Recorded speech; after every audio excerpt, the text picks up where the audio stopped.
Number figured out, a motive born in drought and brevity. And if I'm not the soul of your design, I blatantly decline your remedy. Don't box me in, don't, or I'll leave. I'd rather be a dreamer, I'd rather be free, I'd rather be a leader, I'd rather be a queen, I'd rather be a singer in a trashy cover band. I'd rather be a closer, I'd rather be clean, I'd rather be a poser in a magazine, I'd rather be pretty much anything else than your machine.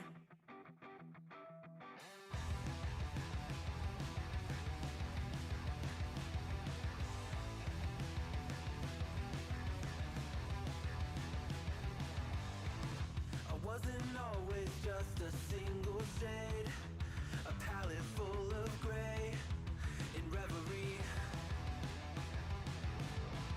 And I can burn it brighter than the sun. I have a golden gun inside of me. Don't box me in, don't, or I'll leave. I'd rather be a dreamer, I'd rather be free, I'd rather be a leader, I'd rather be a queen, I'd rather be a singer in a trashy cover band. I'd rather be a closer, I'd rather be clean, I'd rather be a poser in a magazine, I'd rather be pretty much anything else. And if I fall behind, ignoring all the signs, if I lose the fight, I still rage against the night.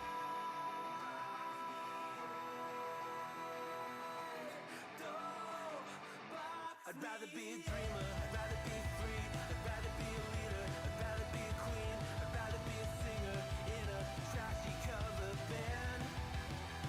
I'd rather be a closer, I'd rather be clean, I'd rather be a poser in a magazine, I'd rather be pretty much anything else than your machine.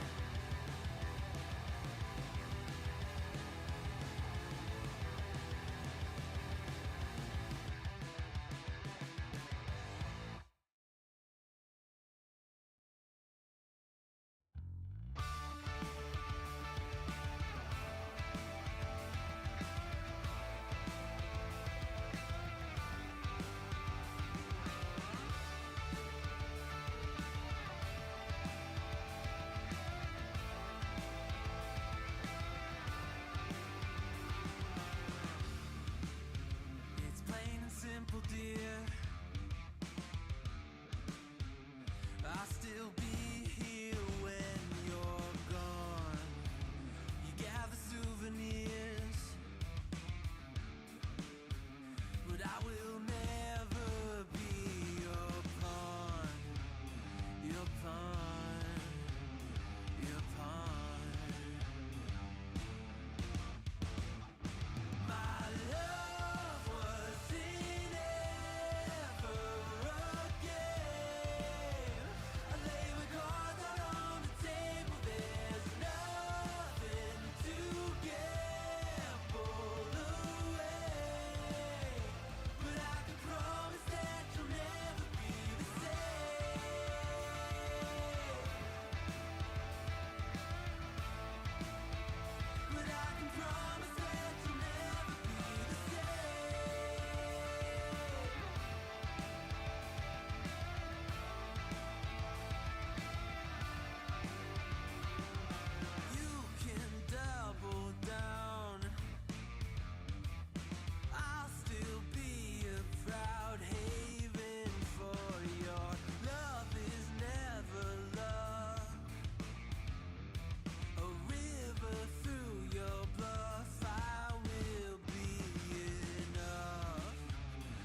Welcome, welcome, welcome to the Thursday stream. I hope everyone's having an awesome Thursday. It is Friday Junior, folks. Can you believe it? It's already almost the weekend.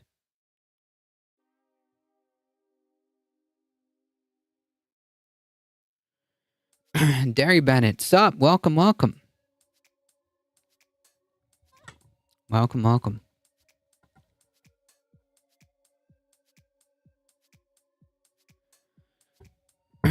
Today we're actually going to try. Okay. We're actually going to try. And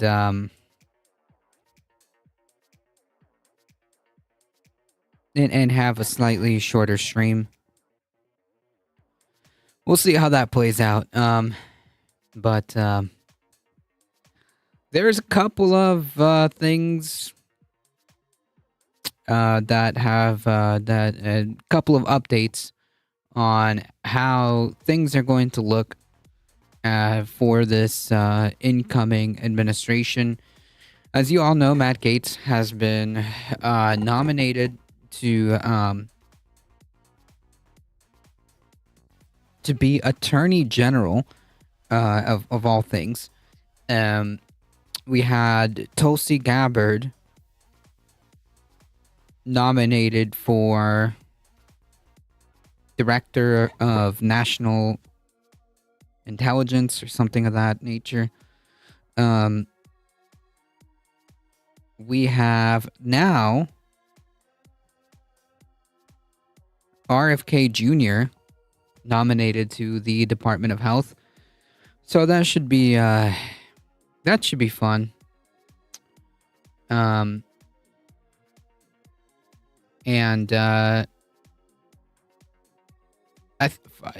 Something that I find interesting. It's being floated around. I don't know if this is going to actually end up happening. But apparently, I couldn't imagine why, but apparently, some of the Republicans are concerned about Matt Gaetz' nomination, and Trump is contemplating the idea, or supposedly is contemplating forcing Congress to a recess and be able to shoehorn all these appointees without confirmation, effectively making them temporary nomination or temporary acting, whatever, depending on the department, for 2 years before the process has to repeat itself. But that's the point, right? Like, if Congress doesn't want to play ball, if the Senate doesn't want to play ball the way Trump wants to play ball, he does have the capacity to force Congress to go to recess, and manually put these people in. Will that happen? I don't know. But that is the rumor. Cody Culp, you got that Majority Report background. That's right. Indeed.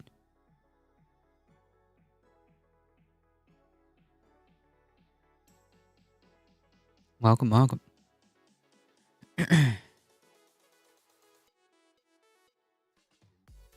Now, will he do it? I don't know. It's never been done. Like, a lot of this stuff is seriously entering a gray area, and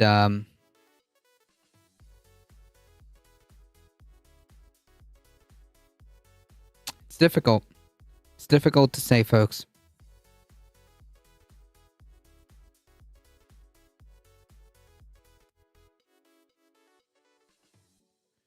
Before we get started, I apologize for having a late start. I got stalled at work, but before we get started, if you enjoy the content, keep following. It really does help us out. We're just under 2,460 followers here. If you're on the YouTube, keep liking the stream. I see you, and subscribe on the YouTube. If you haven't done so, this is the link. Join the Discord, folks. That's probably the best way to keep up with the channel, by joining the Discord. We do frequent movie events, and the main movie event is the last Saturday of the month. So, for example, this month will be November 30th will be the main movie event. So if you want to join the Discord, you can. If you want to support the channel, there are many different ways of doing so. Consider checking out the merch store and tipping your streamer. The merch store is actually pretty cool. I am going to add more stuff to it and order some stuff myself. I need to check out the beanie. I need to check out the beanie myself. So yeah, check that out. Also, if you also want to help the channel, subscribe to the Substack. It's free, folks. I'm not making it a paid subscription. So consider checking out the Substack and just hitting that subscribe button. We're almost at 10 subscribers on the Substack, so that's pretty cool.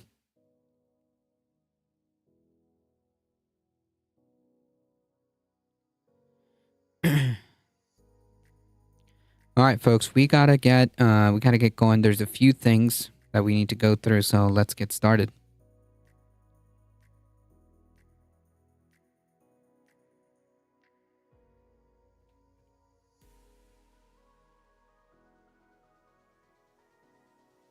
By the way, if you're interested in seeing what the Substack looks like,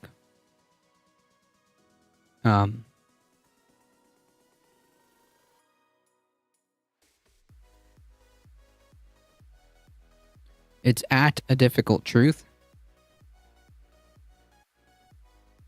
That looks pretty cool.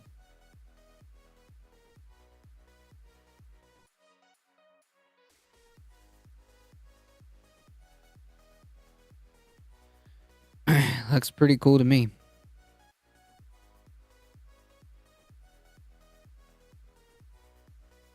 I'd show up for a Matt Walsh movie night. No, I'm not playing garbage. Sorry.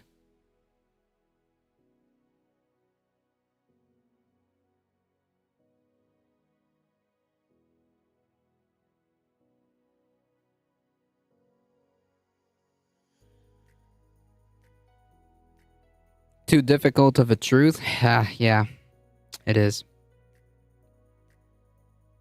You know, if there's one thing that comes to mind when I think of Matt Walsh's truth, indeed, there's one thing that comes to mind when I think about Matt Walsh's truth.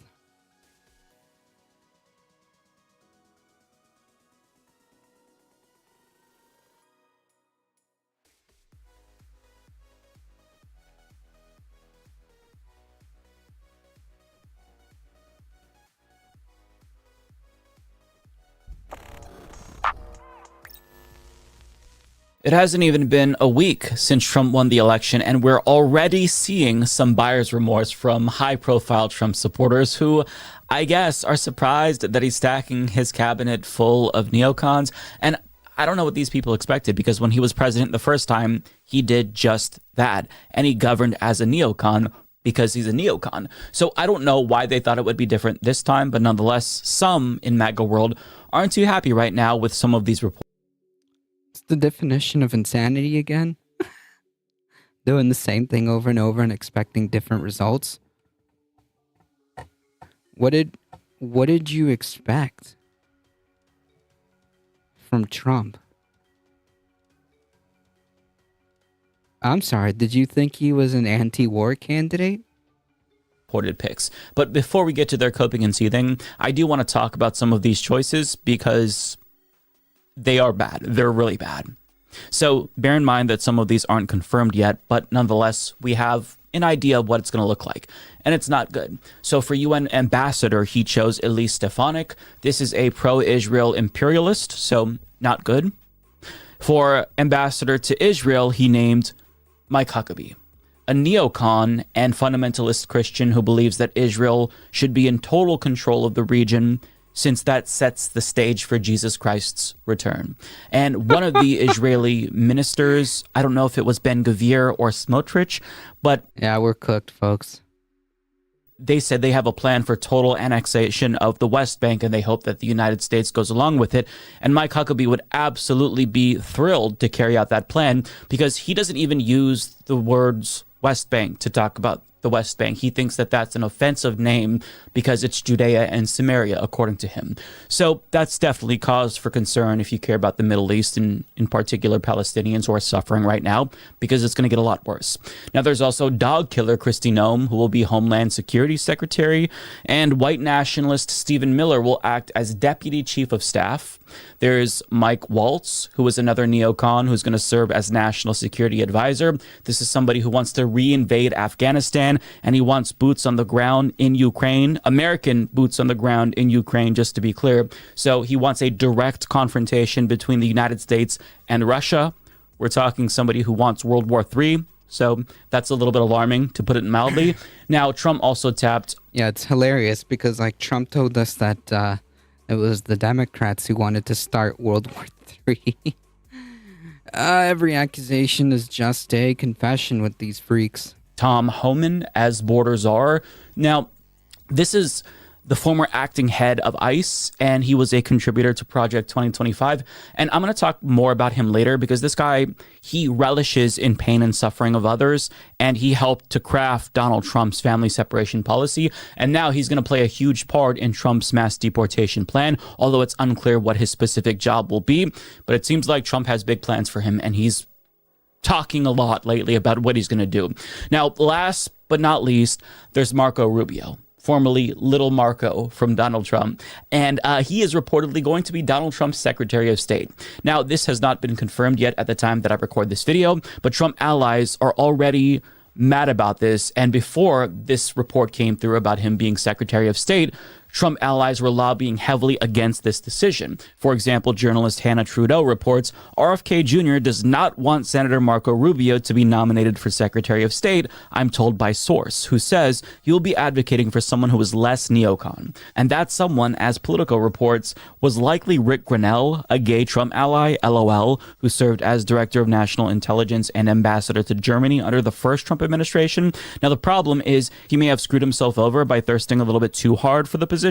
Quote, some people close to Trump did not like that Grenell appeared to be actively lobbying for the role of Secretary of State, a major no-no in Trump world. But another person who was also thirsting real badly for that position was huckster Tulsi Gabbard, who claims that she's anti-war, but Something about leopards eating faces. Yeah, that's what comes to mind.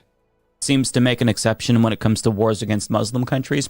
But months ago, when Trump was considering Marco Rubio as his running mate, Tulsi Gabbard sounded the alarm back then, and I want you to listen to the reasoning she gave as to why Trump should avoid Marco Rubio at all costs. I think it would be a huge mistake for President Trump to choose him because he represents the neocon warmongering establishment of Washington, D.C., which stands diametrically opposed to the very policies that President Trump has always stood for, going all the way back to when he ran for president in 2016 through that first term in office.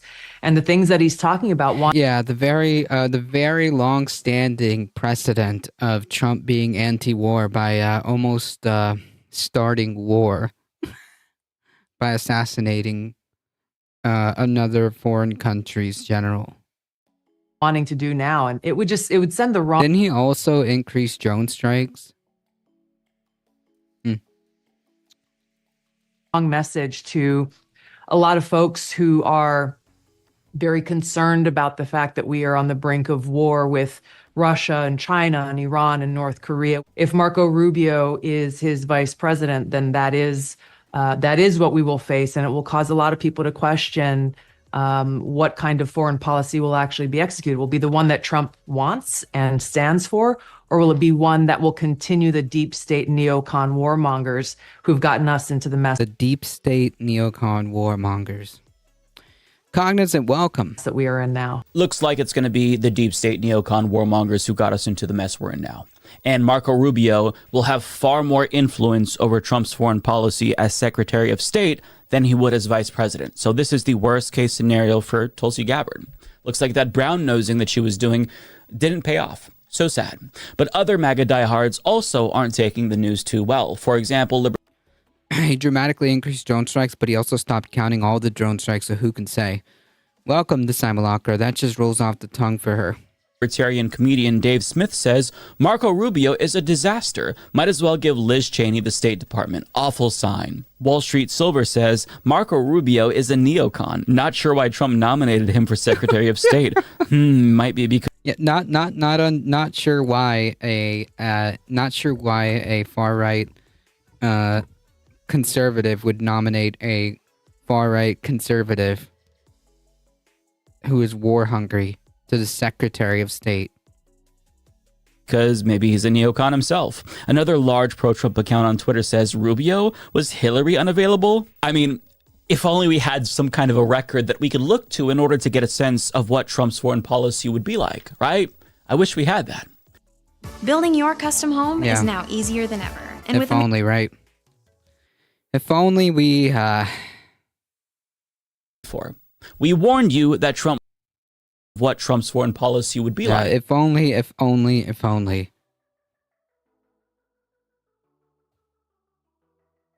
Right? I wish we had that. I mean, this is what you voted for. We warned you that Trump was a neocon. We warned you about his foreign policy record, but you didn't listen. Yeah, I don't know. Refusal to listen. Like, listen, it's 2024, okay? Like, the clowns who actively voted for Trump because they thought that he was going to do X, Y, or Z, when you can just, like, I don't know, educate yourself on what his positions are. I mean, like, there's just no excuse. There's just no excuse. I'm sorry. At some point, as Mike Figueroa said in a previous video, at some point, you're just going to have to assign some agency here, okay? Like, you people voted for this. Okay? Yeah, this refusal to listen to standard operating procedure.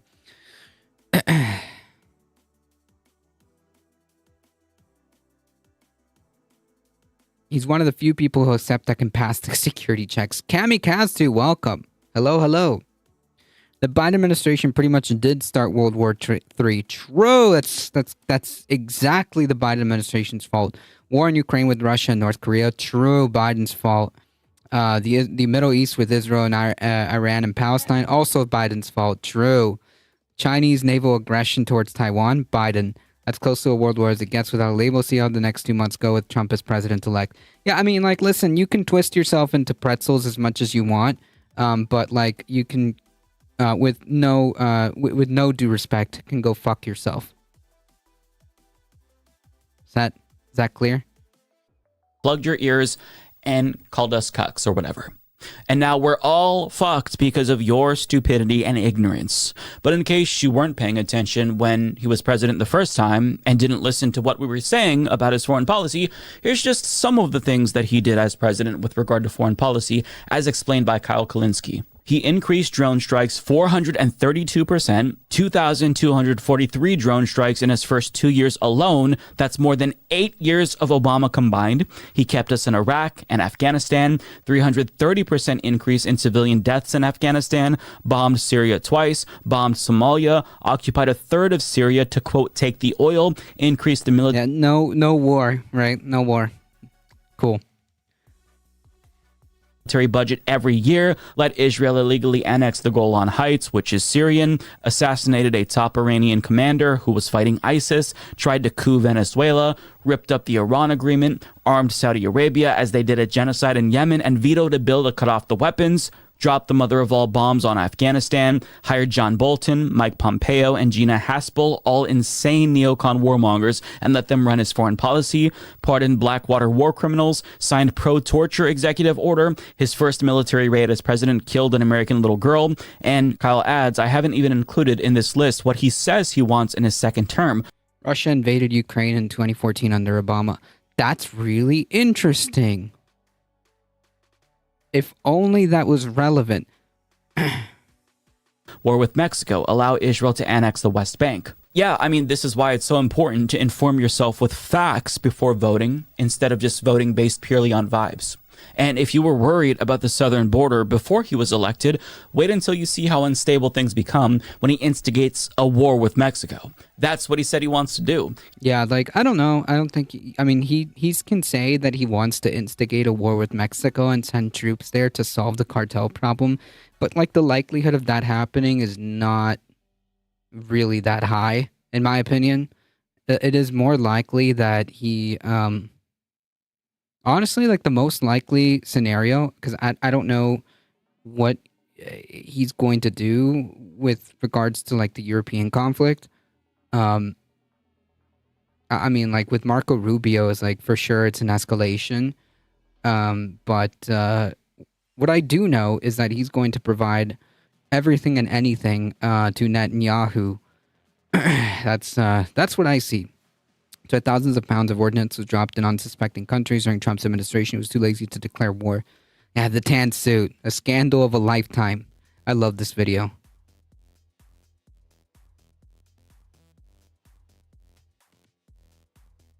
He is threatening to wage a literal war on drug cartels, which involves drone strikes.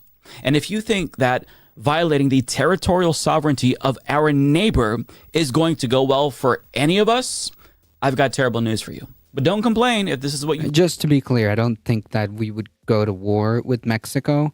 Although, like, I think it would be... I don't know. Stranger things have happened. It's really hard to say, like, with someone as unstable as Trump, with, like, the most insane people being at the heads of these at the heads of this. I don't know. Voted for him. He told you he would turn the metaphorical war on drugs into a literal war on drugs. And if he follows through with this, lots of Americans are about to understand real quick what real insecurity on the southern border looks like. But a lot of these people deluded themselves into thinking that Trump actually was anti-war or that he would listen to them. But that was never going to happen. For example, a couple of days after the election, when it seemed like Donald Trump would tap Mike Pompeo again for a cabinet position, there was pressure from Trump supporters emerging to stop him from naming Mike Pompeo to any position, and they thought that they got a victory. For example, a couple of days after the election, libertarian comedian Dave Smith tweeted, "The Stop Pompeo movement is great, but it's not enough. Right now, we need maximum pressure to keep all neocons and warhawks out of the Trump administration. They've had their time at the table and brought nothing but disaster to the world and this country. America first, screw the war machine." Now, Trump Jr. actually responded to that, saying, "I agree 100%. Yeah, just to be clear, America first doesn't mean America first. Okay. I'm on it." To which Dave Smith responded, "Hell yeah, you're the man." And sure enough, Trump announced that he wasn't bringing Mike Pompeo back a day later. So it looked like they won. Until Arnaud Bertrand decided to rain on their parade, writing on Twitter, "I wouldn't want to tamper people's enthusiasm around this, but Trump literally chose Pompeo's former senior policy advisor, Brian Hook, to run the State Department's transition team." He later adds, "So it doesn't look even remotely likely that we're looking at a radical shift in U.S. foreign policy. The most contentious figureheads might be cast aside for aesthetic purposes, but the broad policy direction remains." I mean, yeah. And it is genuinely astonishing to me that people expected anything different. Yeah, I don't know. I don't get it either. Your neighborly sheet poster. Yeah, we'll definitely talk about it. Alex Jones being bought out by The Onion is just like... Alex Jones being bought out by The Onion with the help of the Sandy Hook victims is just like chef's kiss. Okay, chef's kiss. So we'll definitely talk about it. Also, who the heck left the Kid Diddler as Attorney General? Oh, you know, Trump. Trump. It's the most Onion thing in existence. For a second there, I really thought it was just an Onion headline. Like, I thought it was actually fake, because like it would be something that The Onion would post as a like satire article, but no, like it was real. The U.S. war machine will continue to rage on, as it typically does, and even more people are going to suffer at the hands of Trump than they've suffered under Biden. Because for all of Biden's faults, Trump is worse in almost every conceivable way. But a lot of innocent people at home are also going to be in a bad position as well, not just people abroad. And Americans aren't going to be able to bury their heads in the sand like they can when it comes to foreign policy, because the human rights abuses that we're about to witness domestically will be right up in our faces. And you'll all know. Oh, that's brave of you to assume that people will care.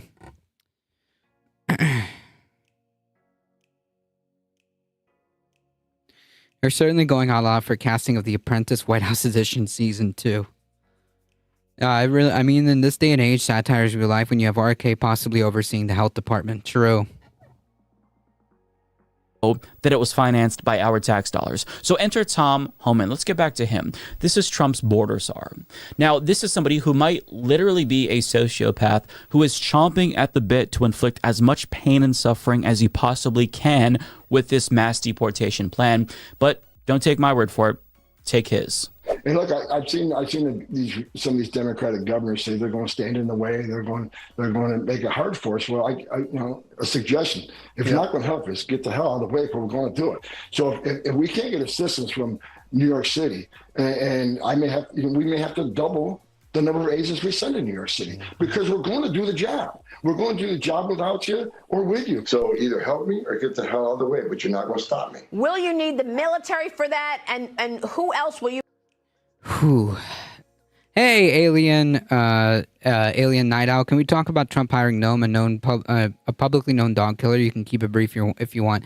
Yeah, I mean, like, we briefly made a mention of that, but I mean, we have we have someone who was under investigation for sex trafficking, and whose partner in crime pled guilty, okay, to having this interaction with a minor. That person is now going to be is being put forth as a suggestion for Attorney General. We have a known lunatic who espouses the most unhinged stuff as far as science goes to be the head of the Department of Health. We have the most war-hungry neocon heading the Department of State. So, yeah, I mean, it's a circus. It's a circus. It's a circus. Oh, yeah, not to mention Stephen Miller. Yeah, that's true. Not to mention Stephen Miller.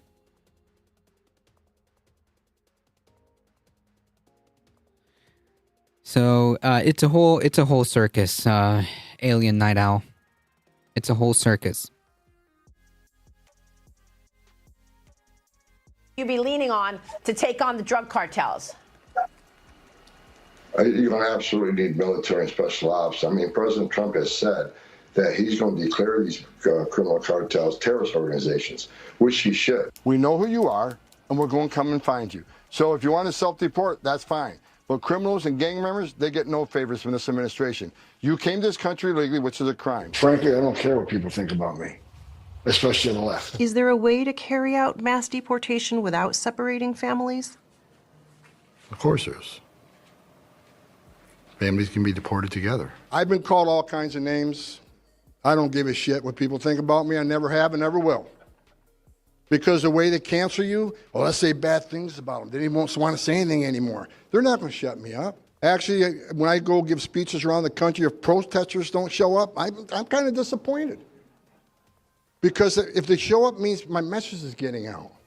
Yeah, he's just a genuine piece of shit.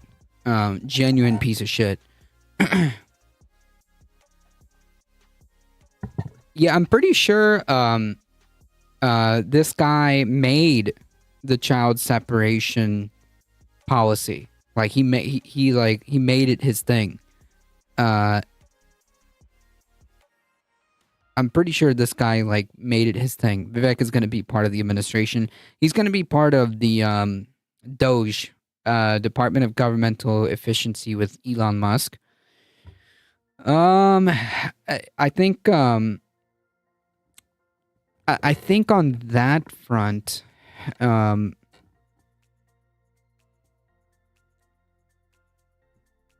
hoping that it's not like an actual official government department, because like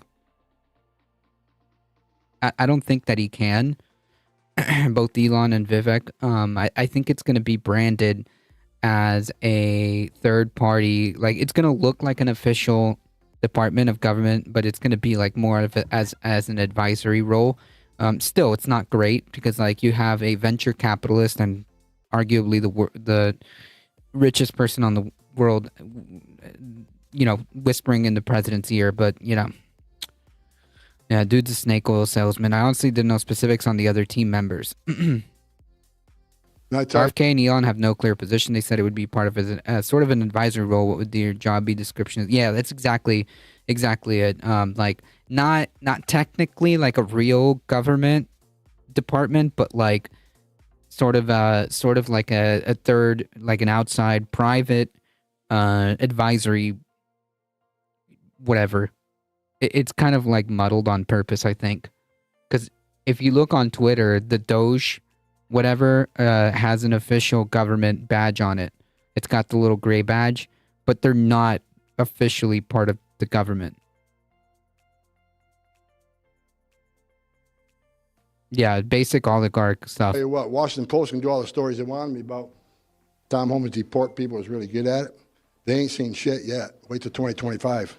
I apologize, but I probably shouldn't say the S word. My wife tells me stop saying it, and I, you know.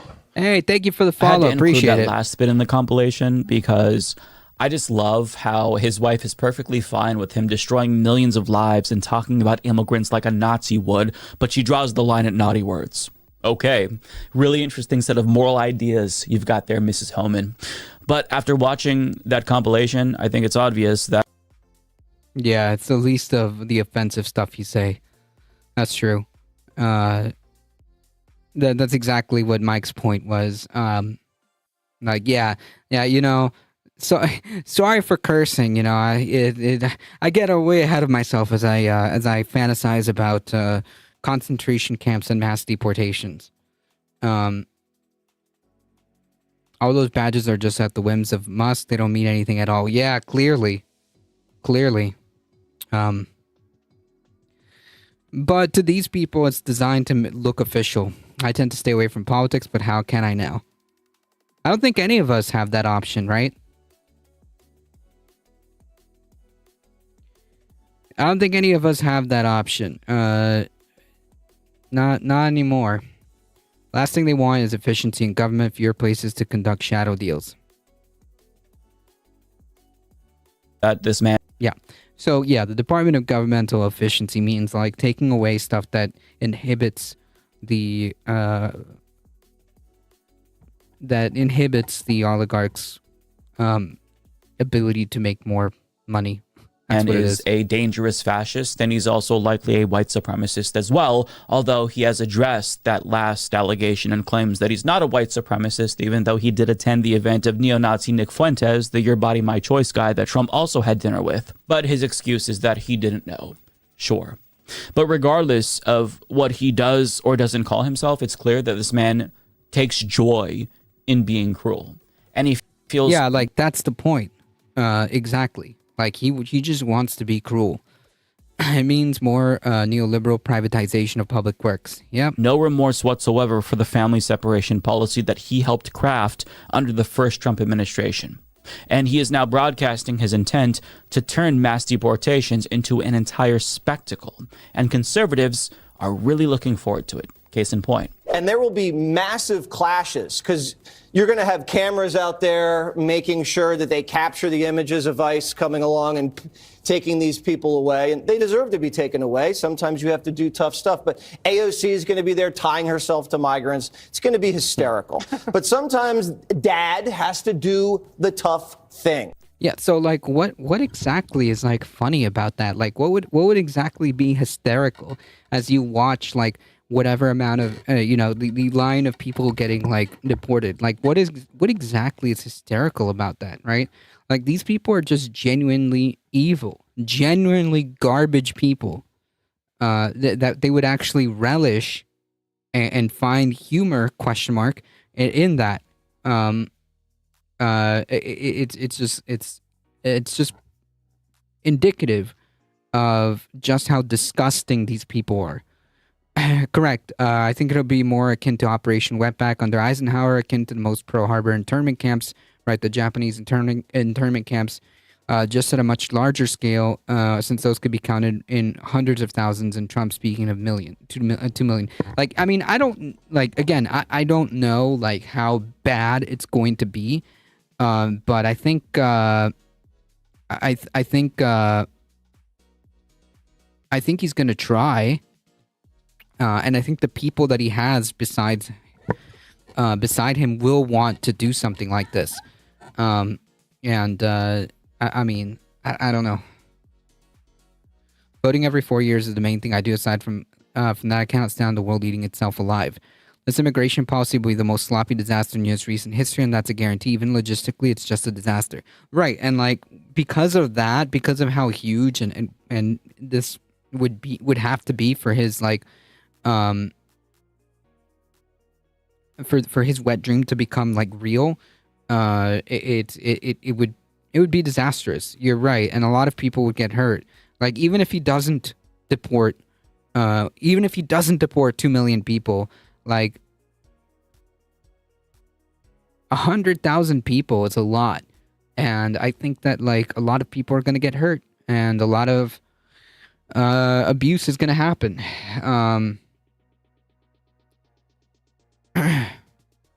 The problem is criminals consist of a fraction of a fraction of illegal migrants.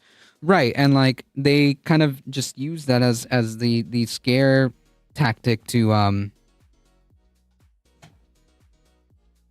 they kind of use that as a scare tactic when in reality we're talking fractions of a fraction.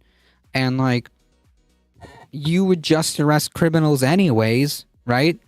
Like even if they were documented or undocumented, you would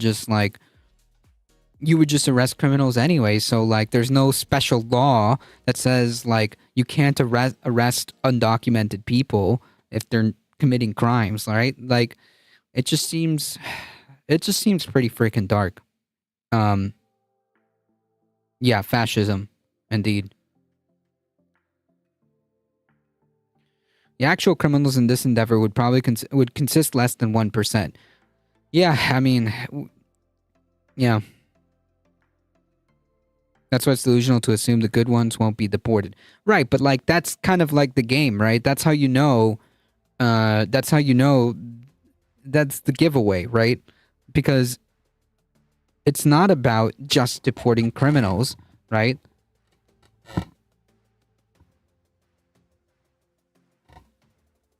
These people consider natural citizens to be immigration criminals. Right. We have people like Stephen Miller talking about considering putting a plan of denaturalization.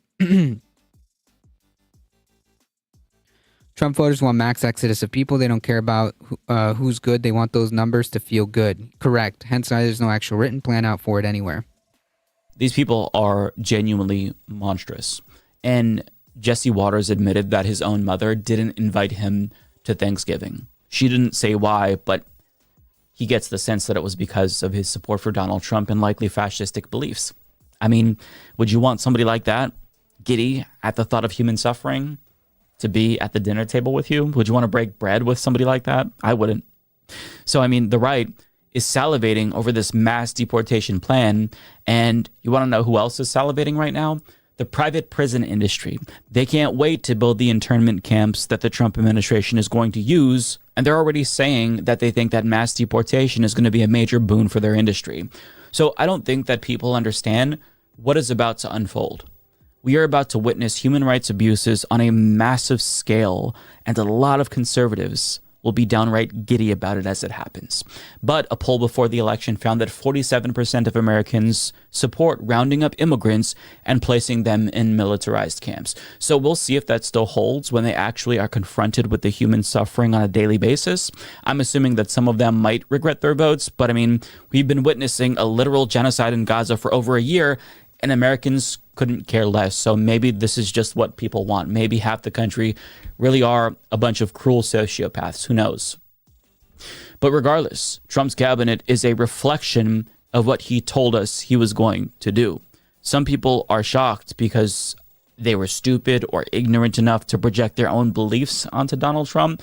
Others, like myself, aren't surprised at all because we actually follow facts as opposed to feelings or vibes, which is why it's so important to have a media diet that consists of people that aren't going to bullshit you. But this is only the beginning, so buckle up because we're in for a wild ride, and I don't know how many more people are going to be surprised with... Yeah, like, and we're all in for the ride, by the way.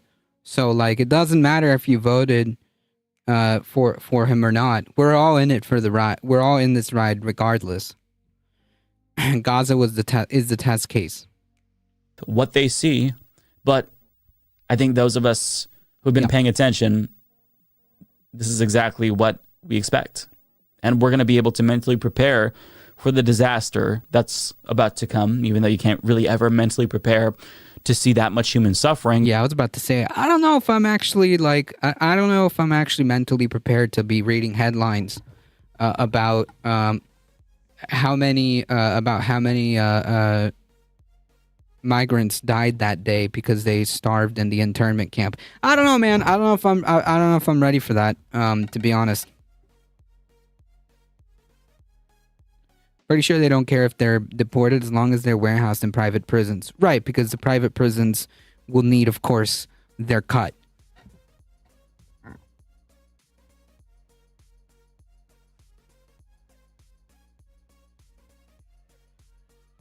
But some people are going to be shocked. Others, they're going to love it.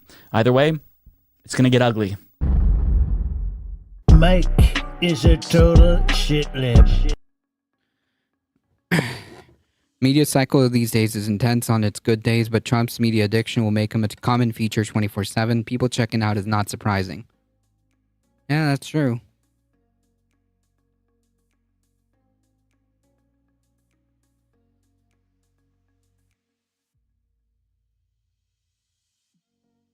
Andre, have you seen this? Andre, have you seen this clip with Representative Troy Neal calling for complete allegiance to Trump? There's tweets going across that said Elon's looking at a super PAC that will primary any Republican not loyal to Trump. So, wow. I mean, wow.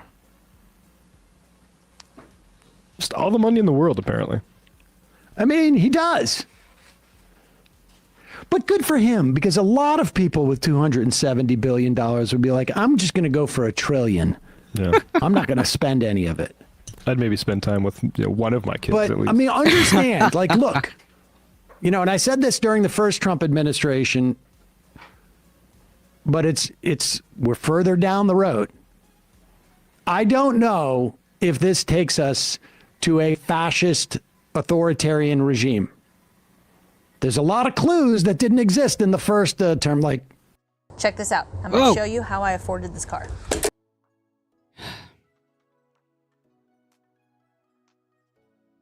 The attempted coup to overthrow the election. And now we have the oligarchs in place where you have literally 3 billionaires who poured hundreds of millions of dollars each into Trump's election.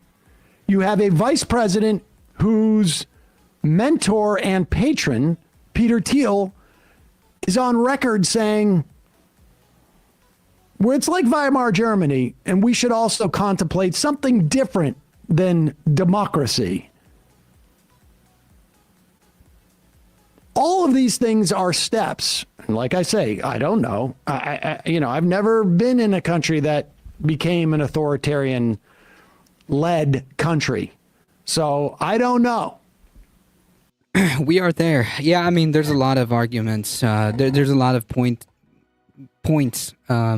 that base. I mean, like the type of people that are coming in it's going to be pretty freaking bad. I'm disabled and I have more competence than Trump, presumably. But it seems to me that if you were heading in that direction, these are some of the signposts that you would pass. Things like, You can be the Senate Majority Leader if you agree to have recess, to go on recess so I can make appointments without your advice and consent. Right, like that's what I was talking about. That's what I was talking about earlier. Like, Trump has this option on the table. I don't know how things are going to play out, but Trump has this option on the table where he can basically either the Republicans who just won the Senate do this willingly, or Trump himself can invoke whatever the heck it was to make Congress go to recess. I can pull it up.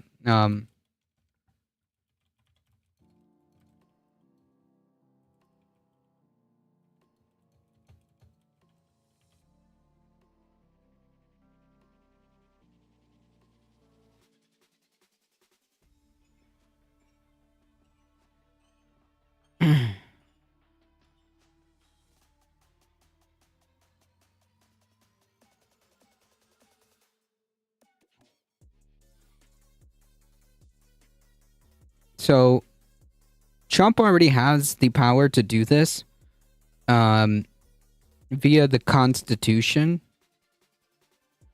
But I believe there's a specific rule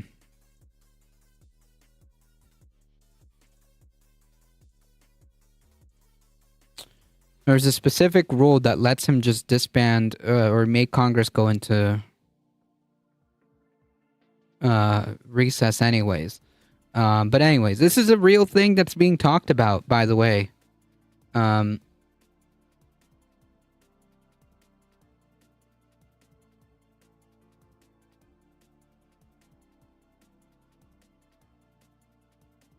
me a second. I'm gonna pull it up. Just, I can't, exit out of this thing. 1 second, folks.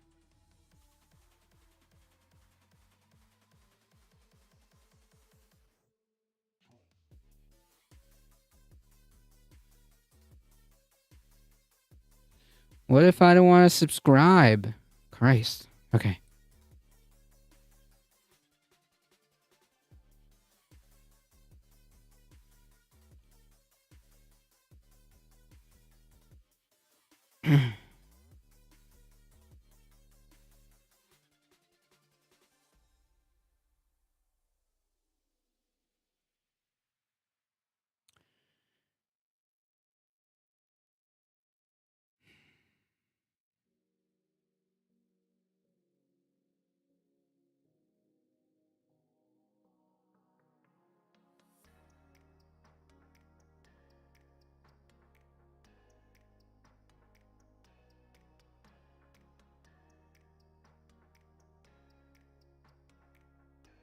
Okay, there it is. Okay, here's what I'm looking for. So if not enough Republicans want to play ball, and refuse to do what he says, he can just adjourn Congress, and he has the constitutional power to do so. So, like, it doesn't matter. Trump is gonna, if they decide to get in his way, Trump could just snap his fingers, right? Like, just Thanos snap. Congress has to adjourn, and he can make his recess appointments, which will be valid for what, like 2 years? I mean, like, that's it, you know? And the fact that, like, this is even being talked about is incredibly freaking worrying, because we can see that, like, he's looking and putting options on the table that are undeniably authoritarian, right? Like, actually discussing options that don't involve Congress, should they decide to not play ball, which is unlikely because they won the Senate. But the fact that he's talking about this is pretty freaking disturbing. Billionaire oligarchs want an oligarchy. Who would have thought? No. An alternative to democracy. Oh, man, we're cooked. On my administration that you are going to get primaried if you disagree with me. And not only am I going to say you're going to get primaried, the richest man on the planet will bankroll it. That's what Elon Musk says. And here is... just to be clear, this is what I'm talking about. This is what I was pulling up and reading. So this is direct quotes that he that he wrote. Any Republican senator seeking the coveted leadership position in the U.S. Senate must agree to recess appointments in the Senate, without which we will not be able to get people confirmed in a timely manner. Question mark? When was that even like? How was that ever an issue until now? Which he said we need to fill positions immediately. Senator John Thune, who won the leadership because that was the conditions, has already signaled an openness to recess appointments. So in other words, like, man, this is like when the Chancellor of Germany just like rolled over and was like, yeah, I guess this dude's just gonna like do whatever he wants anyway. So yeah, we'll go to recess and let him unilaterally set the appoint all these people for 2 years. So yeah, that's cool. That's phenomenal. Yeah, cool.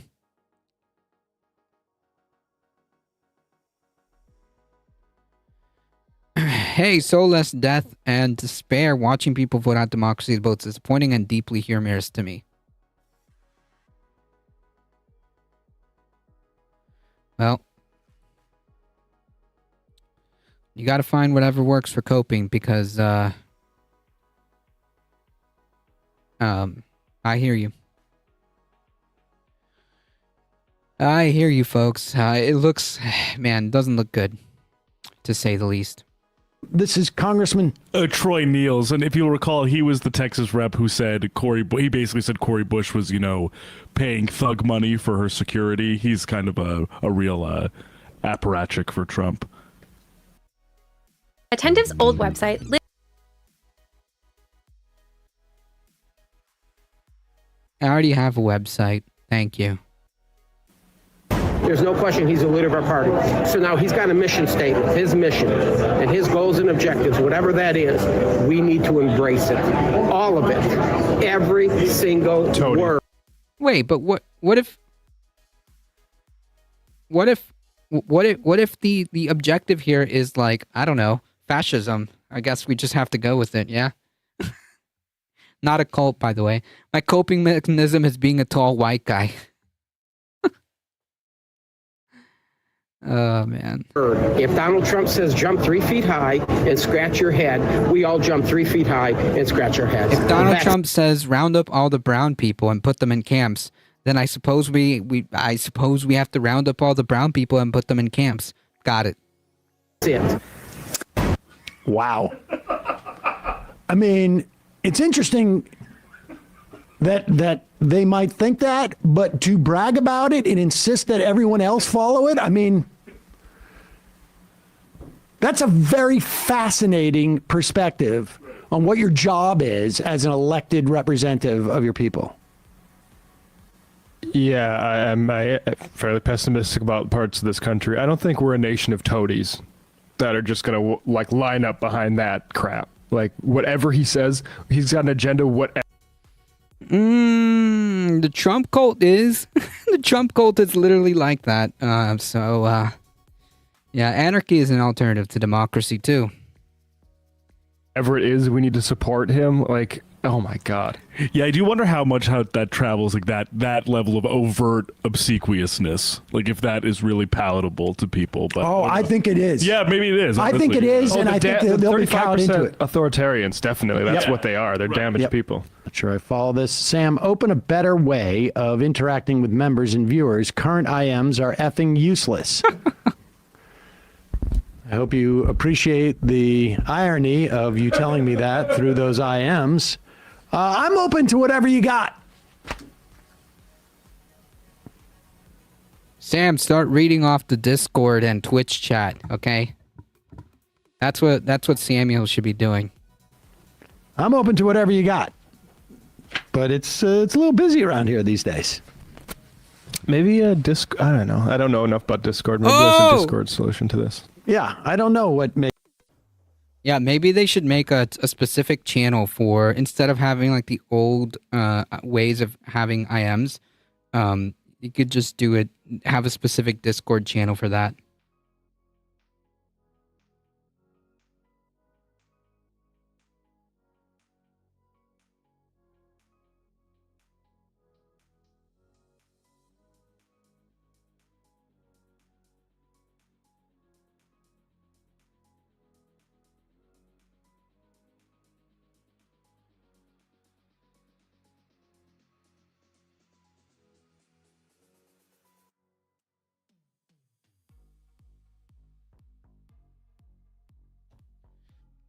Xenocide Omega, welcome.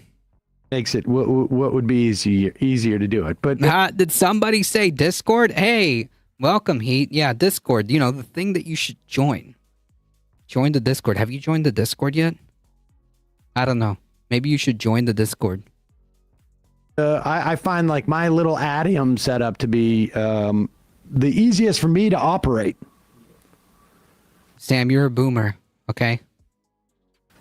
It's legacy technology. It's like how the nuclear strikes are on like floppy disks still. If you ever watched Battlestar Galactica,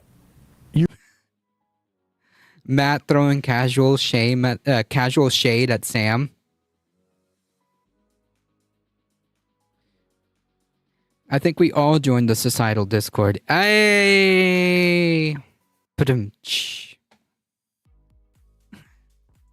You will know why the Galactica survived. Because it wasn't networked with the other ships. So when the Cylons came in, they couldn't mess with the Galactica. Yeah. That's how that guides our growing the business here. Did it inhibit the Galactica's operations up until that point? Yes. Were they about to decommission it? Yes. Did it end up being the savior of the human race? Well, you're going to have to watch the series. Sam casually with the Battlestar Galactica clapback. I like that. By Lords of Cobalt. I use Discord for gaming. That's really what its original intention was for. But like, honestly, Discord is pretty freaking powerful. Discord is awesome. As far as like a way of like having a cozy community where you can have multiple threads and chats and channels where you can interact with people of your community and stream privately. You can broadcast your podcast. I mean, like, that's pretty freaking cool. I actually set up a difficult podcast because that was the original intention for that channel, because it gives me that option. But like, you have everything. You can do events on Discord. You can do polls and poll your community on Discord. I mean, like, it's all freaking there. I love Discord. Discord has become very, very powerful. Yeah, it's like what Skype. It's like what AIM could never became. You know, if AIM. Oh man, I'm kind of giving away my age here. But if AIM ever kept up evolving as a technology, it would probably turn into something similar. Where in AIM you could have separate like conversations and threads, and within that you can even I think there was a point where you can group chat on AIM, yeah, I wasted so much time wasted on AIM. Same, and like your username was everything. Your username was everything. That was like the most important. That was like the most important thing. I was using Ventrilo and TeamSpeak before Discord. I vaguely remember hearing about TeamSpeak. I've never used it though.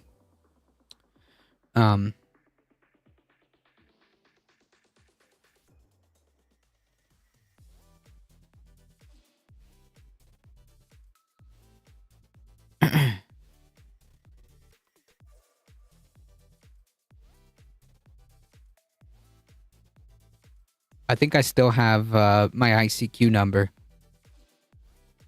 I remember Facebook, guys. Funny enough, I'm still on Facebook. I just don't post on it, and I don't really go on Facebook that much. I have the Difficult Truth page on Facebook that I like repost my my blog now that I'm gonna use. But yeah, Facebook.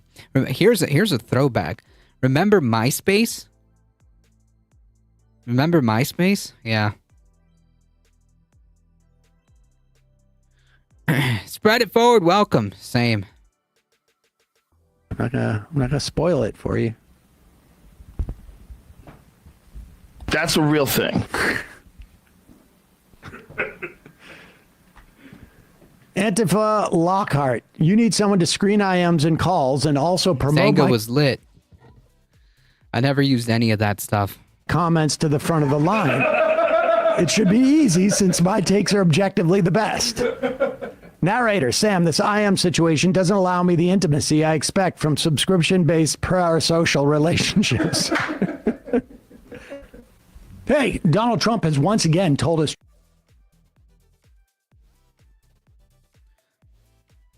I used all of those. But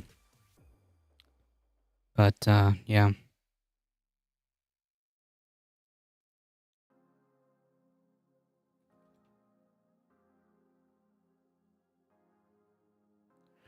Here's an obscure one, Netlog. I've never heard of that one. Still uses AOL. I mean, AOL still has AOL still has email.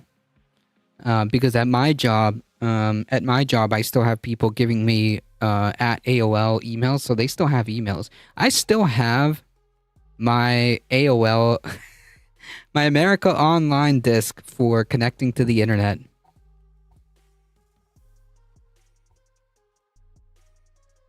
Yeah, AIM. Google Plus. Funny enough, I actually don't use Google Plus. I really don't. I use Google Docs a lot, but I don't use Google Plus. I use just like Google Email, and that's about it. Email, Google Docs.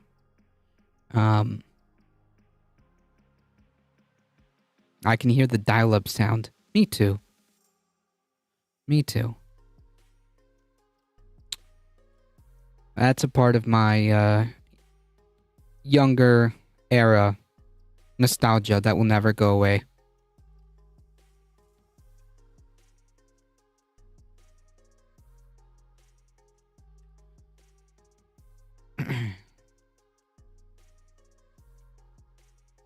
The good old days. And you could tell if you were going to get connected if the dial-up noise made the right noise, because if it did any other like weird, telephone noise, and you knew that the connection was going to fail, or if while you were like expecting somebody on AOL or expecting somebody on AIM, and then your family would pick up the phone and would kick you off the internet.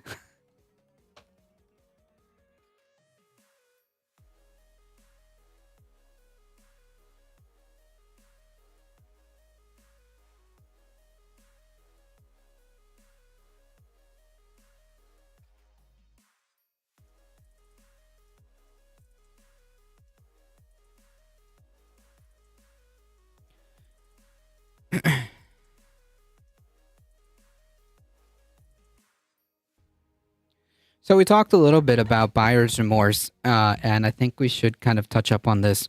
How to change my vote searches spike in states won by Donald Trump.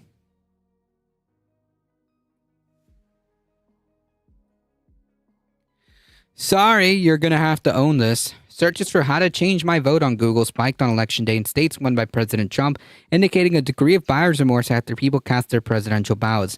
There's no indication of how people might have wanted to switch votes as Republican presidential candidate Donald Trump decisively beat Kamala Harris on November 5th, but the volume of searches about vote changing hit 100 on Google Trends. According to the data, queries about how to change my vote spiked on the morning of Election Day on November 5th at 7 a.m., reaching 100 before gradually declining throughout the day. By November 6th, significantly fewer people were inquiring about switching their choice, but searches increased again on November 7th.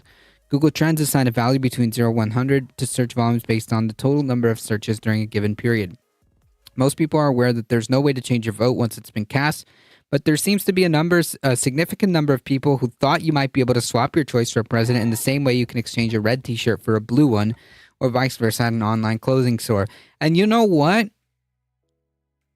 The only type of people that would be this ignorant would be Trump supporters, or would be Trump voters. So yeah, because like everyone knows that. Everyone knows that you can't change your vote. Okay, the only people Googling this stuff are the clowns that voted for Trump and then like realized that like, oh crap, mistakes were made. No, now you get to own all of this. Unfortunately, that means all of us are in this ride together, and all of us will suffer. But you will own this. No doubt about it. Yeah, this is indeed the worst timeline. Yeah, should have voted the other way around. Welcome, Echo Resto Dragon. Mouselander, welcome. Iowa generated the highest number of vote change queries, specifically Des Moines and Cedar Rapids, Waterloo, Iowa City, and Dubuque areas. Trump won Iowa by 13 points, up from his 8-point lead in the 2020 election. However, the searches for how to change my vote were in the highest areas in which state had a large portion of votes for Vice President Kamala Harris. Other states with similar search interests include Idaho, Kansas, Nebraska, Alabama. All states were in by Trump. Oh, don't fret. They'll still blame the libs. Yep. Newsweek has contacted Trump's transition team and Harris's campaign team for comment via email. How to switch searches in the past 7 days have also been high in swing states of Arizona and Wisconsin, both of which were won by Trump. So yeah, there seems to be no way of knowing whether the election result would have been different if anyone wanted to change their vote would be able to do so. Search results for did Joe Biden drop out also peaked several times during the election week. Which is wild. How do you not know this? Who do you think was running? Like, again, the only people that like just logically, you know, we're using some deductive reasoning here, but like the only people that would be Googling this would be Trump supporters, or would be people who would be considering voting for Trump, because everybody else knew that it was Harris who was running. Like, she was running at that time, like for a couple months now. More than 3 months. So like everybody knew that the vice president, Harris, was the one that was running. So like the only people Googling this stuff would be Trump supporters.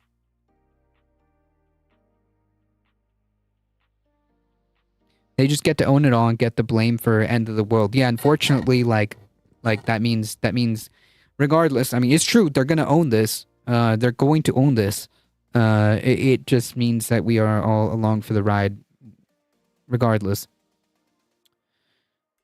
Were they under a rock? Apparently. Searches were particularly centered in urban centers, including Pittsburgh, Pennsylvania, as well as Washington and North Carolina. Trump won Pennsylvania and North Carolina by 2 to 3 points, respectively. Harris won Washington by 20 points.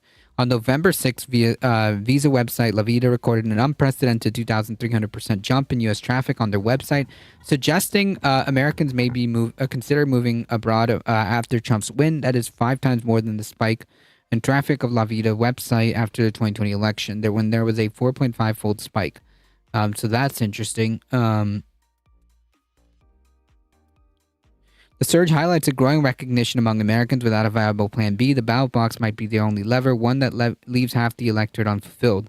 Many now see a second residency and citizenship as a first step towards a greater autonomy, protecting the wealth, lifestyle, and future generations from uncertainty of shifting government policy. Yeah, people protesting Harris to stay home, believe me, they didn't vote for Trump and regret it later. Yeah, like I can understand in a system that effectively encourages apathy why people would stay home, because like quite frankly, like I get it. I can even understand the people who voted third party. I can understand all that. There are very logical and rational reasons as to why somebody would want to stay home. I just don't feel like any of these parties represent me. I feel like the Democratic Party has let me down, but I also don't want to support the Republican Party. I'm just not going to choose. All right, I get it. But actively voting for Trump, and then like having surprise, the surprise Pikachu face. Come on, Eva Longoria is gone. I asked what Goodwill she last went to.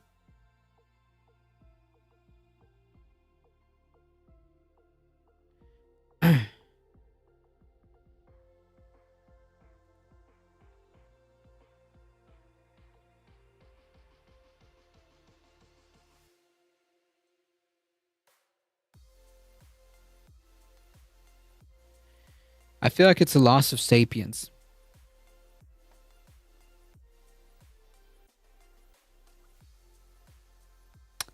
Yeah, but it just goes, it's like deeper than that, right? Like there is like a lot of that going on, but I think it's also like an active choice that people are made.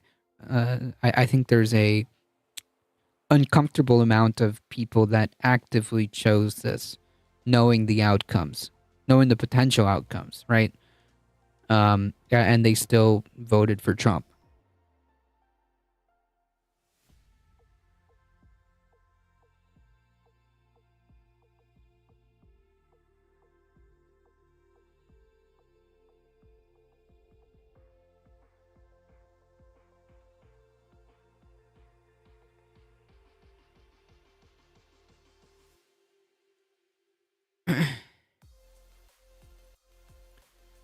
I think I'm wrong about that.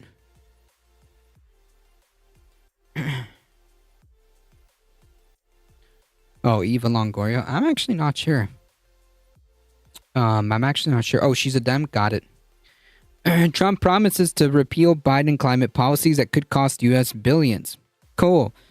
Try more than that, because not dealing with the climate crisis will cost more. But whatever. We don't care about that. We actually only care about how much in investments and profit we're going to lose. But the United States' blossoming emergence as a clean energy superpower could be stopped in its tracks by Donald Trump furthering empowering Chinese leadership and forfeiting tens of billions of dollars in investment to other countries.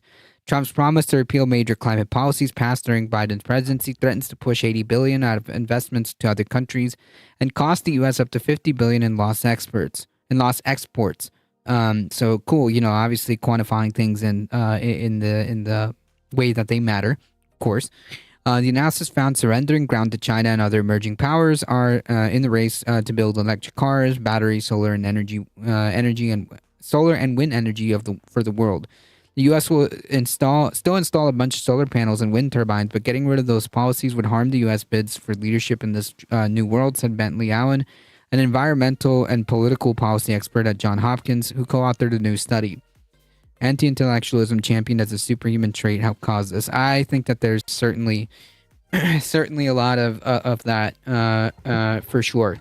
I mean, like look at and this disdain, which is incidentally a core tenet of fascism.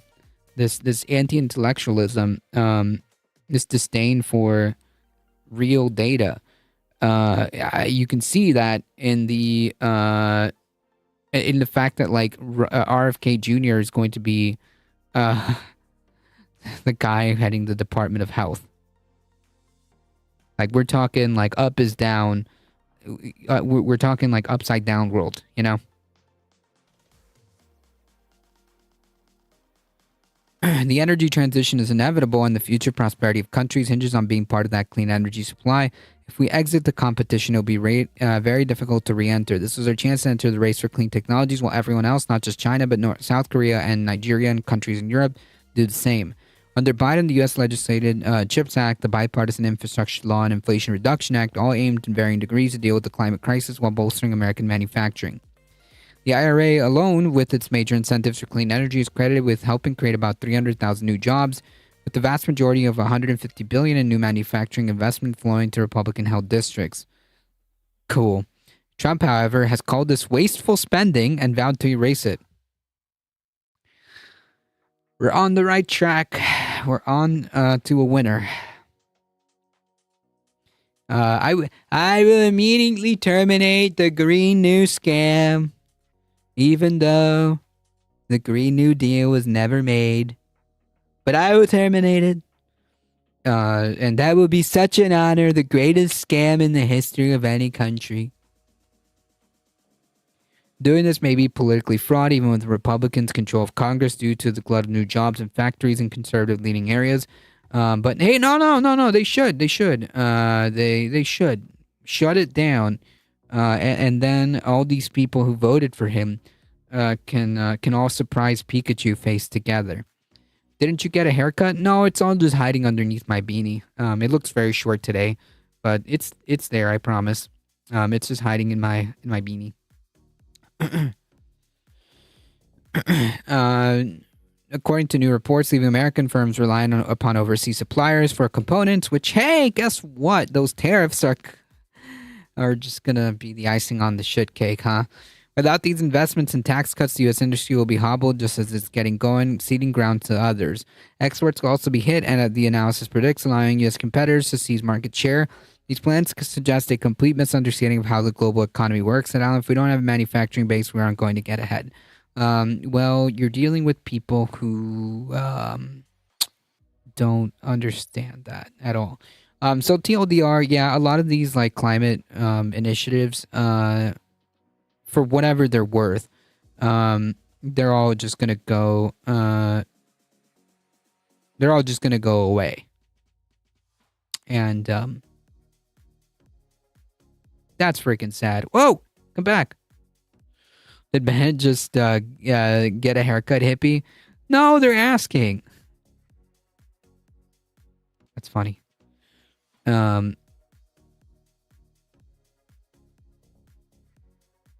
Yeah, so it's pretty bad, folks. It's not looking like the best timeline. It's looking like the darkest timeline, but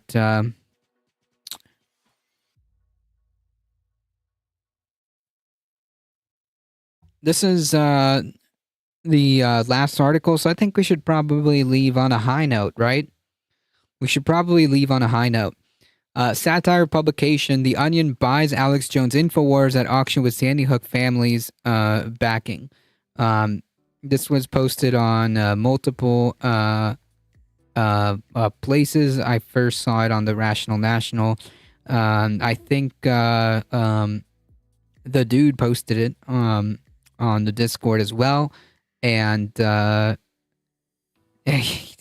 oh, you know what? Yeah, that's actually, this is a perfect opportunity to play that song. Where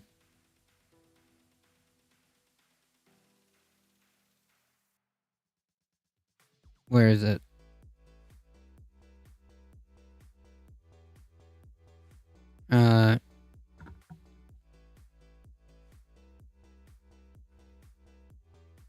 Here we are.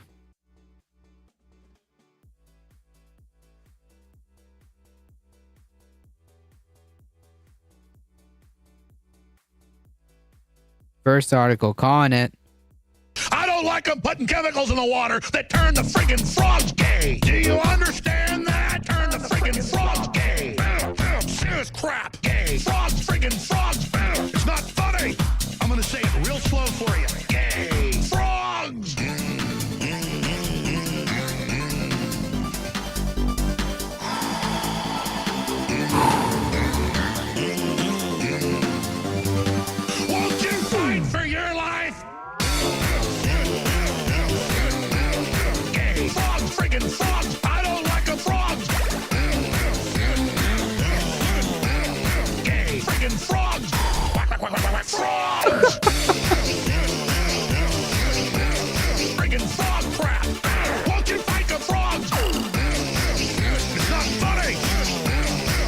say it real slow for you.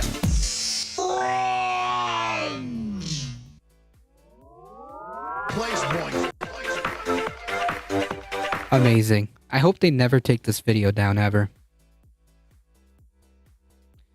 The satirical publication The Onion won the bid for Alex Jones InfoWars at a bankruptcy auction backed by the families of Sandy Hook elementary school shooting victims, whom Jones owns more than $1 billion in defamation judgments for calling the massacre a hoax.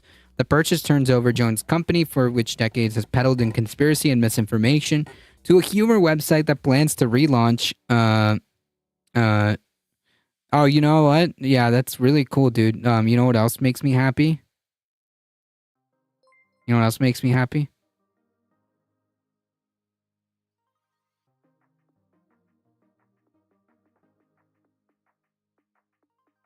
You know what else makes me really, really happy?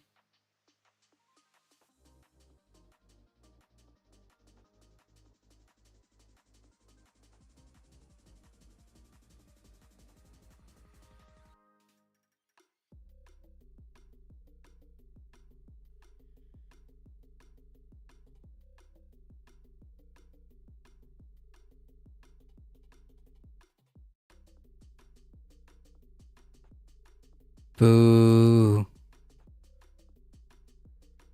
I asked a question. You know what makes me happy? You know what makes me really, really happy?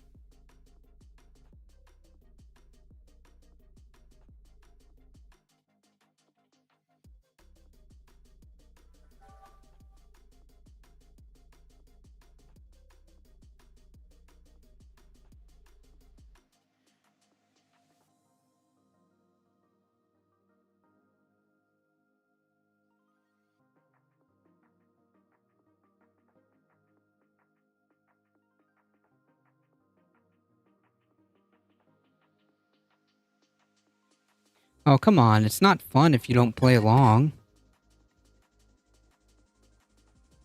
I'm waiting for more Barrel of Wisdom to drop in their ass. It's not fun if you don't play along.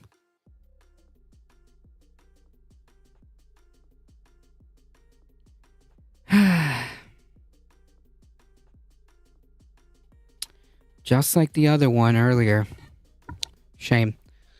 Anyways, the purchase turns over Jones's company, which for decades has peddled in conspiracy and misinformation. Thanks to Donald Trump, economic are good and eliminate the communism. True, man. The nuggets of wisdom being dropped here are just phenomenal. Communism has been eliminated. The economy is great. It's amazing. It's amazing. Like, how does one enter that alternative reality that you live in?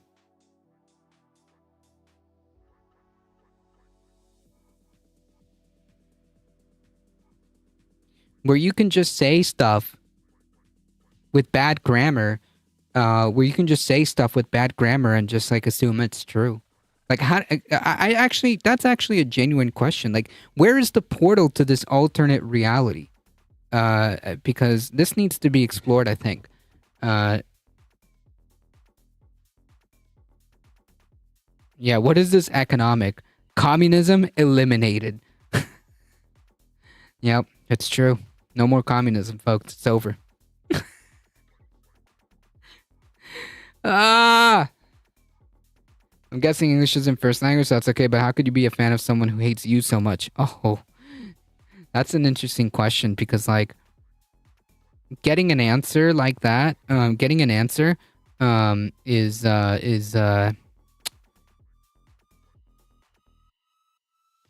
exercise in futility.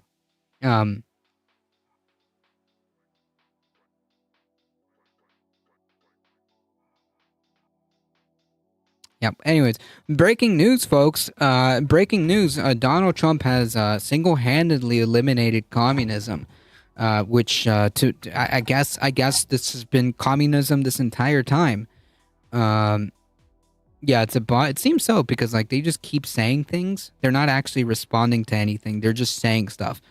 Does that make sense? I think you're right, Mouselander. But yeah, like, so the implication being is that we've been living under communism this, 4 years? News to me. News to me because these last 4 years, capitalism and before that has been just kind of kicking all of our butts. The purchase turns over Jones's company, which for decades has peddled in conspiracy and misinformation, to a humor website that plans to relaunch the InfoWars platform in January as a parody. Nice! Within hours of the sales announcement, Thursday InfoWars website was down and Jones was broadcasting from what he said was a new studio location. Oh man, hey, now it's actually going to be funny and cool to actually have InfoWars merchandise, but like it's gonna be hilarious because like at one point it belonged to Alex Jones. Yeah, it will be incredible. The dissolution of Alex Jones's assets and the death of InfoWars is just as we've been awaiting for, said Robbie Parker, whose daughter Emily was killed in the 2012 shooting in the Connecticut, said in a statement provided by his lawyers. I'm getting an InfoWar hat. The Onion, which acquired the conspiracy theory platform's website, social media account, studio in Austin, Texas, trademarks, and video archive for an undisclosed sales price. The satirical outlet, which carries the banner America's Finest News Source on its masthead, was founded in 1980s, and for that decade has skewed politics and pop culture, including making Jones a frequent target of mocking articles. Mass shootings in the U.S., such as the Sandy Hook attack, are often followed by The Onion, publishing slightly updated versions of its most well-known recurring pieces. No way to prevent this, as the only nation where this regularly happens. Heat with the 10 biddies, thank you. I appreciate the support. Good for them. Screw that guy. Did you see the clip that Fox said that The Onion has 4 trillion daily readers? Only on Fox. Only on Fox. No price would be too high for such a cornucopia of malleable assets in mind, said The Onion in a satirical post about the sale. And yet, in a stroke of good fortune, a formidable special interest group has outwitted the hapless owner of InfoWars, a forgettable man with an already forgettable name, and forced him to sell it at a steep bargain, less than $1 trillion. Mwah, mwah, mwah. On his live broadcast, this satires. On his live broadcast, Jones was angry and defiant, vowing to challenge the sale in court and calling it a total attack on free speech. He later announced that his show was being shut down. Jones, who had told listeners for days that a new studio had set up nearby, then resumed his broadcast from the new location, carrying them live on his accounts on X. He claimed the takeover by The Onion was premature because the bankruptcy judge had not yet signed off on the winning bid. The Jones-affiliated company named the bankruptcy trustee as the backup bid requested an immediate status conference, citing the apparent defects in the sale process, including changing the procedures, lack of transparency, and accurate disclosure of interest bidders. A hearing was scheduled on Thursday, yada, yada, yada. This is just funny. This is just funny. Reminds me of the intro, whose line is it anyways? The game show where everything's made up and the points don't matter. Yep. Exactly. The downfall of Jones. I'm thrilled. Are we going to see the return of Fox and Friends feedback loop? Oh my goodness. Quote, we thought it would be a very funny joke if we bought this thing. Probably one of the better jokes we've ever told. Honestly, good on the freaking Onion. That's too funny. The Sandy Hook families decided they would effectively join our bid, back our bid, and try to get us over the finish line. Because by the end, The Onion doesn't miss. At the end of the day, it was us or Alex Jones who could continue this website unabated, basically unpunished for what's been done to these families over the years. Or we could make a dumb, stupid website and decided to do the second thing. That's amazing. And I fully applaud this decision.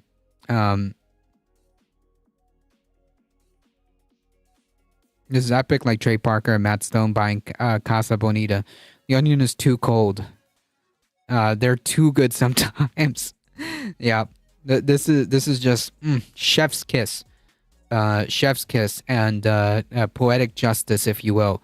Because screw that guy, honestly, as they themselves put it in the satirical post.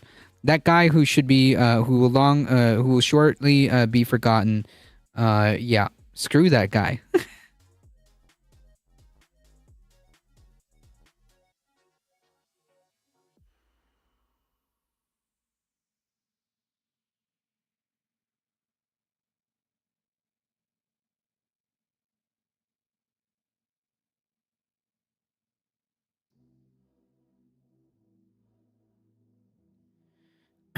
All right, folks, I gotta get out of here.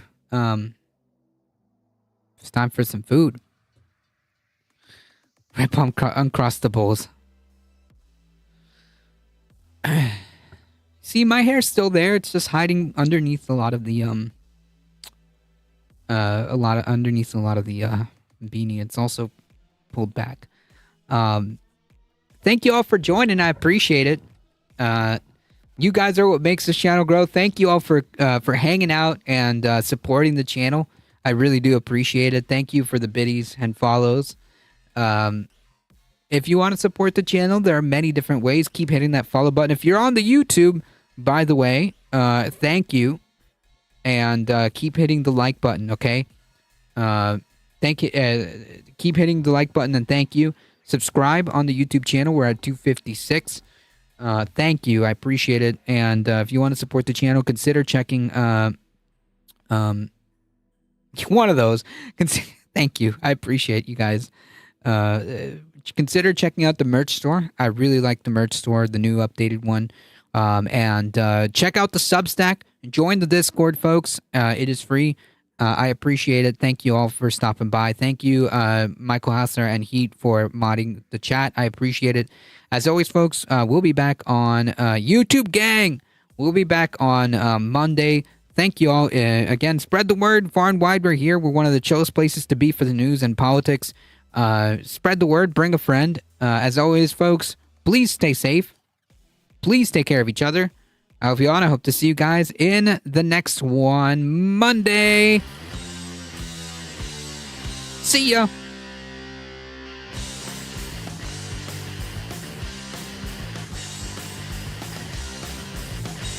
I have no idea what a Substack is. It's like a fancy blog. It's like a fancy blog. Thank you, Spread It Forward, by the way. I appreciate you hanging out, too. Thank you.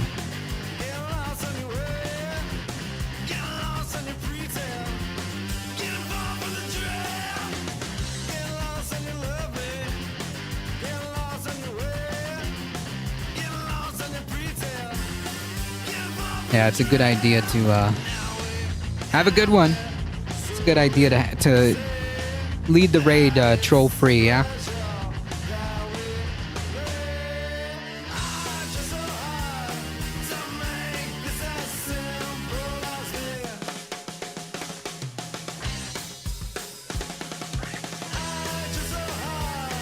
Have a good one. Thank you.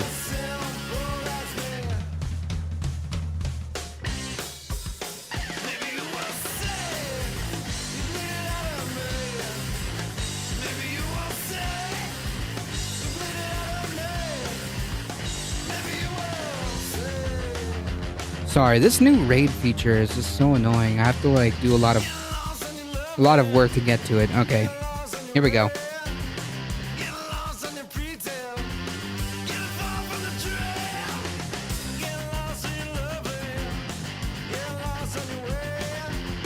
All right, folks, we're heading out in 5, 4, 3, 2, 1. Bye-bye.